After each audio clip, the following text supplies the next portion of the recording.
On the lighter side of the news, I once read an article about two thieves that botched their crime, otherwise known as bungling the crime and being clumsy and foolish and inept and incompetent. It was the story of a woman, I'll call her Alice, walking in a park in New York City. She was going to the graduation of her daughter at college. Not being up to speed with one of today's digital cameras, she carried with her one of those old Polaroid cameras, the ones that produce pictures shortly after you take them. But you have to wait a few minutes for a Polaroid picture to develop after it pops out of the camera. Just after snapping a picture, the film appears blank, as if nothing is there. Now back to our story of Alice walking in the park. Two young men came running out of the woods. They grabbed Alice's camera and made off with it. And in shock, she reported it, of course, to the police 30 minutes later, took them to the scene of the crime, pointed them in the direction that the thieves had run. While on the run, the two young men had periodically taken snapshots with that camera. The film popped out but looked like a blank piece of paper with nothing on it. And so they judged the camera worthless, unwittingly throwing the slowly developing pictures on the ground, moved on, snapped a few more, left a clear photographic trail of their identities behind. And so the police found a trail of well-developed photos of the thieves themselves, and within a short time they were both in custody.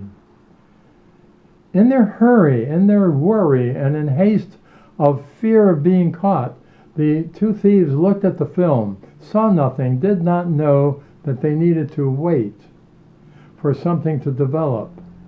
Simply said to themselves, "What's wrong with this picture?" Each time not waiting, they never saw the incriminating evidence developing. I wonder how many pictures we never get to see develop in the haste and rush of busy days, where our personal agendas are so important to us that we walk right by people and situations. I wonder how many relationships we miss that could have developed if only we had taken the time to wait rather than to keep running, but to wait to see what might develop. In more normal times, when not in the midst of the current pandemic, I wonder how many are the people we encounter each day who might very well have become our good friends if only we had stopped and introduced ourselves and made enough time in our agenda to develop relationships. Here's a poem that depicts what happens when we're in too great a hurry.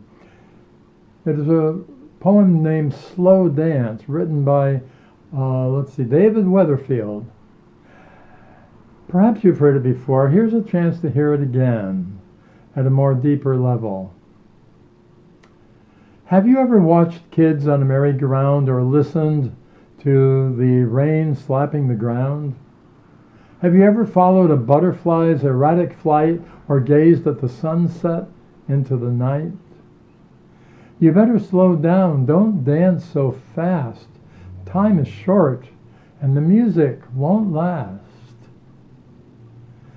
Do you run through each day on the fly, and when you ask, "How are you?"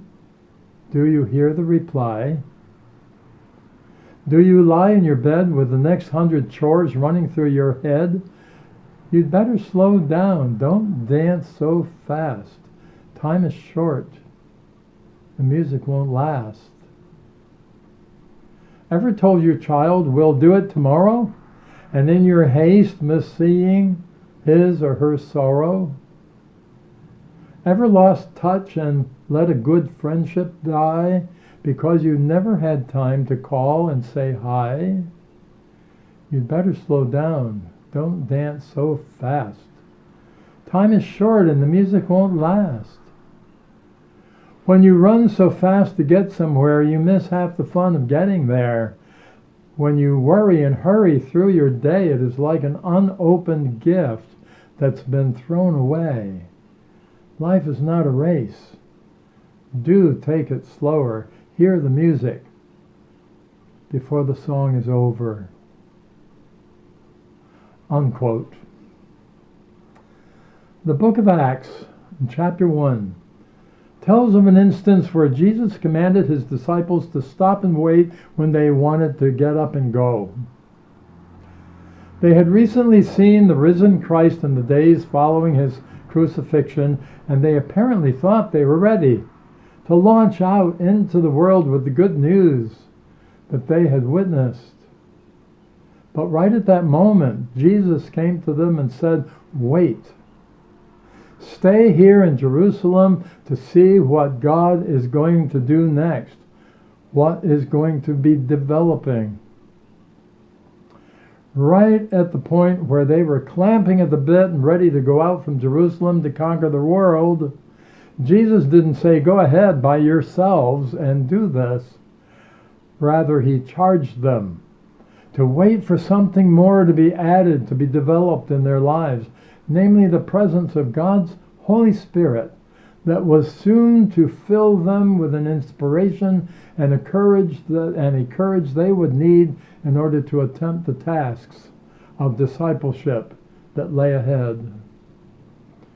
Their biggest mistake would have been to think they could carry on the mission of Jesus by themselves without waiting for God to come and fill them and be with them as Holy Spirit.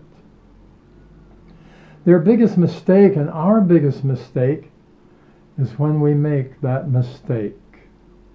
It's not just at Pentecost, which remembers the coming of the Holy Spirit upon those early people. It's every day of our lives. One symptom or sign that we are making this mistake is when you and I begin to feel overburdened and near to exhaustion by the concerns and schedules of our day. In my office, I have a cartoon, a picture of a donkey with a huge load on his back, with his legs all sprayed apart, all four legs about to collapse. The caption beneath this image says, "Do you ever feel this way?" That is almost always a good sign that you're doing a lot of running, but not a lot of waiting for God to show you the way and to fill you.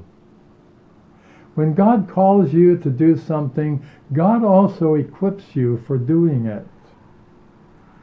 Developing one's relationship with God and walking with God each day requires a spiritual discipline, such as Bible study, prayer, alone and together with others, faith sharing with others to learn from them their experience, and faithful action to address the issues of our day. When you feel overburdened or confused or tired from the many pressing concerns of today's world, it is important to slow down. To slow down, to find a quiet place regularly to pray, and to wait until you hear God's will more clearly again. Some, familiar with the Old Testament story of the prophet Elijah hiding out in his cave or in a cave, fearful and discouraged by the situations of his world and times, Elijah discovered God speaking to him, what? In a still, small voice. Not in all of the noise of daily life, but in a still, small voice, which he probably had missed many times listening to all the noise. Do take regular time apart from the noise of the world outside to develop, just like in a photograph, to develop in yourself a regular fellowship with God in quiet places so that you too may hear the God who is still speaking, but often in a still small voice. An old Scottish story suggests one thing we should think about when we feel like that donkey with the legs splaying under too heavy a load. The story tells of an elderly woman making her way through the countryside, coming to crossroads and tossing a stick in the air. When the stick hit the ground, she'd go in whatever direction it pointed. And at one intersection, however, she threw the stick into the air 3 times before resuming her journey, and a curious old gentleman, observing this, said, "Why are you throwing your stick like that?" And she squinted and replied, "I'm letting God direct my journey by using this stick." "Well then," he replied, "why did you throw it 3 times before following it?" To which came the swift reply, "Because the first 2 times God was pointing me in the wrong direction." Folks, if you really want to know what picture of life can develop when you wait for God to develop it, you can't just try God's ways 1/3 of the time and then go off in your own preferred directions the rest of the time. In the Old Testament of the Bible, you find some beautiful words of the ancient prophet Isaiah. These words were addressed to the people of ancient Israel. Weary from many years in exile under a foreign power, they understood their defeat and years of exile as the direct consequence of many years of unfaithfulness to the ways of God. Now, as some of them were about to return to their homeland for a new opportunity to rebuild what had been lost, Isaiah reminds them, "They who wait for the Lord find their strength renewed. They who wait for the Lord in their lives find that their lives are lifted up as on eagle's wings. They who wait for the Lord do not grow faint and do not grow weary." Those old words speak a fresh word to me, I hope to you. I have found that they are so true.